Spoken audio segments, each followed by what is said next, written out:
System બની સમગ્ર રાજ્યમાં તેની અસર થઈ શકે છે। ધોધમાર વરસાદ થઈ શકે છે। સૌરાષ્ટ્ર દક્ષિણ ગુજરાતમાં અતિ ભારે વરસાદની સંભાવના, મધ્ય ગુજરાત અને ઉત્તર ગુજરાતના કેટલાક ભાગમાં પણ અતિ ભારે વરસાદની સંભાવના વ્યક્ત કરાઈ છે।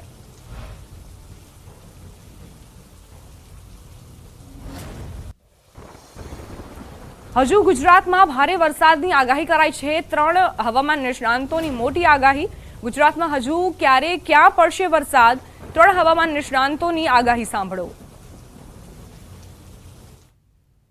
16 જુલાઈ 2024 થી લઈને 20 જુલાઈ 2024 દરમિયાન રાજ્યના અનેક વિસ્તારોની અંદર ભારેથી અતિ ભારે વરસાદની શક્યતાઓ છે। તો અમુક જિલ્લાની અંદર અતિ તીવ્રતા સાથે 15 ઇંચ આસપાસના પણ વરસાદ નોંધાય તેવી શક્યતાઓ હાલ દેખાઈ રહી છે।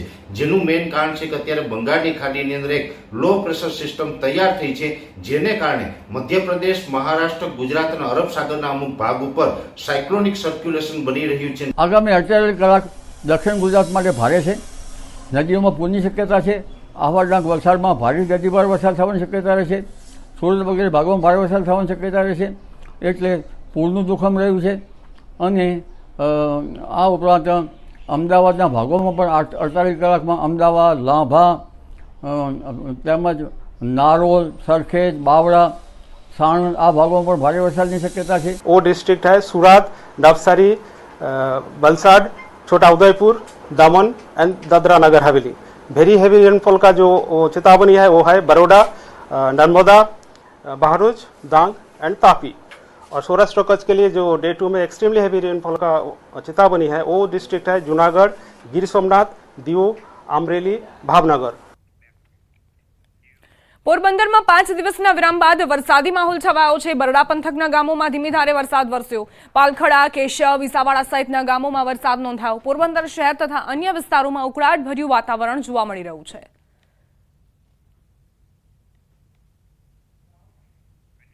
સાબરકાંઠાના ઈડરની વાત કરીએ। ઈડર પંથકમાં મેઘરાજાની ધમાકેદાર બેટિંગ જોવા મળી। ઈડર, વડાલી, ખેડબ્રહ્મા સહિતના પંથકમાં ધોધમાર વરસાદ વરસ્યો। નીચાણવાળા વિસ્તારોમાં પાણી ભરાતા વાહન ચાલકો મુશ્કેલીમાં મુકાયા। ઈડરના ટાવર વિસ્તારમાં વરસાદી પાણી ભરાયા। પાલિકાની પ્રી મોન્સૂન કામગીરીની પોલ ખુલી ગઈ। જોકે ભારે ઉકળાટ વચ્ચે વરસાદ ખાબકતા ગરમીથી લોકોને રાહત મળી।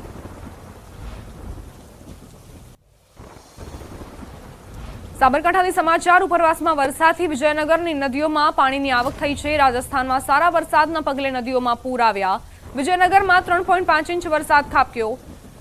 પુણ્ય, શીલા, હેર માતા નદી બે કાંઠે વહેતી થઈ છે। નદીઓમાં ઘોડાપુર આવતા ખેડૂતોમાં ખુશીની લહેર। પૂર જોવા માટે ટોળા ઉમટ્યા।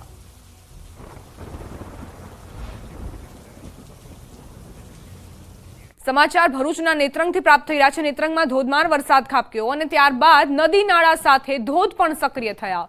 નેત્રંગનો ધાણીખૂંટ ધોધ જેનો આહલાદક નજારો સામે આવ્યો। ધાણીખૂંટ ધોધનો આકાશી નજારો જુઓ। ગઈકાલે નેત્રંગમાં 7.5 ઇંચ વરસાદ ખાબક્યો હતો। ધાણીખૂંટ ગામના સૌંદર્ય સાથે રામપોલ ઓવરફ્લો થયો। પ્રકૃતિ સોળે કળાએ ખીલી ઉઠી। આ ઓવરફ્લો જોવા માટે દૂર દૂરથી સહેલાણીઓ આવતા હોય છે। ધાણીખૂંટ ગામ જ્યાં ધોધનો આકાશી નજારો ડ્રોન કેમેરામાં કેદ કરવામાં આવ્યો છે। ખળખળ વહેતું આ પાણી જેને જોવા માટે દૂર દૂરથી સહેલાણીઓ ઉમટતા હોય છે। આ આહલાદક નજારો જોઈને સૌ કોઈની આંખોને ઠંડક મળતી હોય છે। અને જ્યારે 7.5 ઇંચ નેત્રંગમાં વરસ્યો તેની સીધી અસર નદી જળાશયમાં જોવા મળી જ સાથે જ આ ધોધ સક્રિય થતાં જ તેને જોવા માટે લોકો ઉમટ્યા છે। સોશિયલ મીડિયામાં પણ આ જે વિડીયો છે તે ખૂબ શેર કરવામાં આવી રહ્યો છે। વરસાદી માહોલમાં પ્રકૃતિની ગોદમાં અહીં સહેલાણીઓ આવતા હોય છે। દક્ષિણ ગુજરાતમાં વરસાદે તોફાની બેટિંગ કરી, જેના કારણે નદી નાળા અને ચેકડેમોમાં નવા નીરની આવક થઈ છે। કેટલાક ધોધ સક્રિય થયા છે, જેના કારણે આહલાદક દ્રશ્યો પણ જોવા મળી રહ્યા છે। સુરત જિલ્લાના એકમાત્ર ગણાતા દેવઘાટ ધોધના આકાશી દ્રશ્યો સામે આવ્યા, જેમાં દેવઘાટ ધોધ સોળે કળાએ ખીલેલો જોવા મળ્યો। ઉમરપાડામાં ગઈકાલે ખાબકેલા 14 ઇંચ વરસાદથી દેવઘાટમાં ભરપૂર પાણીની આવક થઈ છે। સાથે ઉમરપાડાના અનેક જળાશયોમાં ભરપૂર પાણીની આવક થઈ। દેવઘાટમાં ઇકો ટુરિઝમ પોઈન્ટ પણ બનાવવામાં આવ્યો હતો અને હાલ દેવઘાટ પ્રવાસીઓ માટે આકર્ષણનું કેન્દ્ર બન્યું છે। દેવગઢ ખાતે પ્રવાસીઓ માટે આદિવાસી વાનગીઓ પણ મળી રહે છે।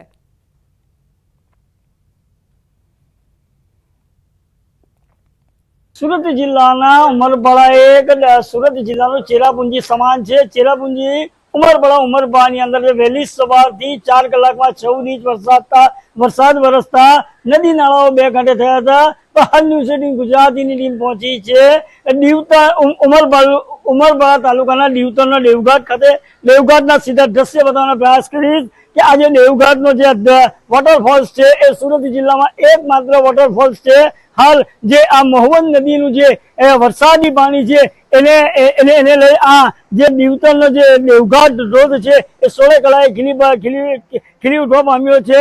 ખાસ કરીને બીજા દ્રશ્ય બતાવવાનો પ્રયાસ કરીશ કે ડુંગર વિસ્તારની અંદર આ જંગલની અંદર વોટરફોલ્સ આવેલો હોય જે અંતર્ગત આ જે અહીંના જે વૃક્ષો છે લીલાછમ અને ગ્રીનરી જોતા આ કઈ નજારોમાં અલગ પ્રકારનો જોવા મળે છે. ખાસ કરીને અહીં ગુજરાત સરકારના પ્રવાસન નિગમે પણ કરોડો રૂપિયાની ગ્રાન્ટ ખર્ચ કરી અને અહીં એક જે ઇકો ટુરિઝમ જે પોઈન્ટમાં બનાવવામાં આવ્યો છે જેને ધ્યાનમાં લઈને દૂર દૂરથી પ્રવાસીઓ અને સહેલાણીઓ આ વોટરફોલ્સનો નજારો પણ માણવા આવતા હોય છે. અને આ જે વોટરફોલ્સનો નજારો છે એ નયન રમ્ય દ્રશ્ય પણ લોકો કેમેરામાં કેદ કરતા હોય છે. ખાસ કરીને આજે જે ઉમરબડાના દીવતરના દેવઘાટનો વોટરફોલ્સ સિઝનમાં પ્રથમ વખત જ જે આ નયન રમ્ય દ્રશ્ય જોવા મળ્યા છે જેને લઈને હાલ પ્રવાસીઓમાં પણ એક અનેરો ઉત્સાહ પણ જોવા મળે એવી ચોક્કસપણે આ દ્રશ્ય કઈ કહી જાય છે. કેમેરામેન સ્મિત રાઠોડ સાથે કેતન પટેલ, ન્યૂઝ 18 ગુજરાતી, દેવઘાટ, સુરત.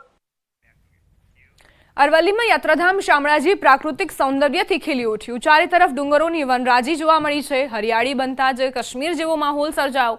વરસાદ બાદ કુદરતી સૌંદર્ય 16 કળાએ ખીલી ઉઠ્યું. ચારધામ ખાતે આવતા પ્રવાસીઓ પણ સૌંદર્યનો નજારો માણી રહ્યા છે.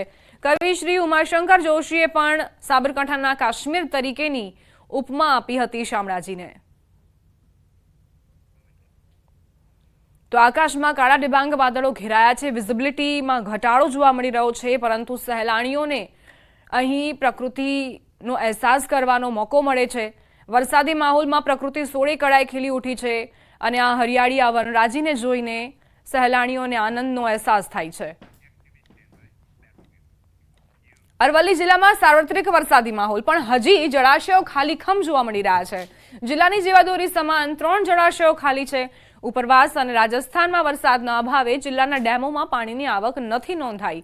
મેશ્વો જળાશયની સપાટી 206.9 મીટર, માજુમ જળાશયની સપાટી 150.96 મીટર નોંધાઈ છે.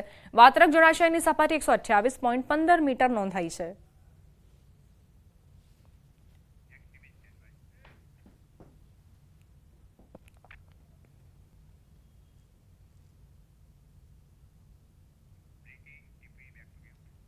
મહત્વપૂર્ણ સમાચાર પ્રાપ્ત થઈ રહ્યા છે. ભાવનગરના શેત્રુંજી ડેમમાં નવા નીરની આવક થઈ છે. શેત્રુંજી ડેમમાં 34,110 ક્યુસેક પાણીની આવક.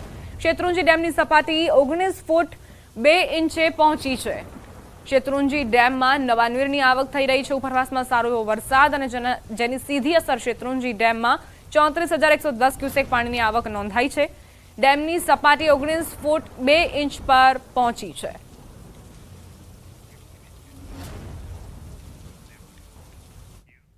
સમાચારોમાં આગળ વધીએ. એવી મજબૂરી કે જીવના જોખમે કાઢવી પડે છે અંતિમ યાત્રા.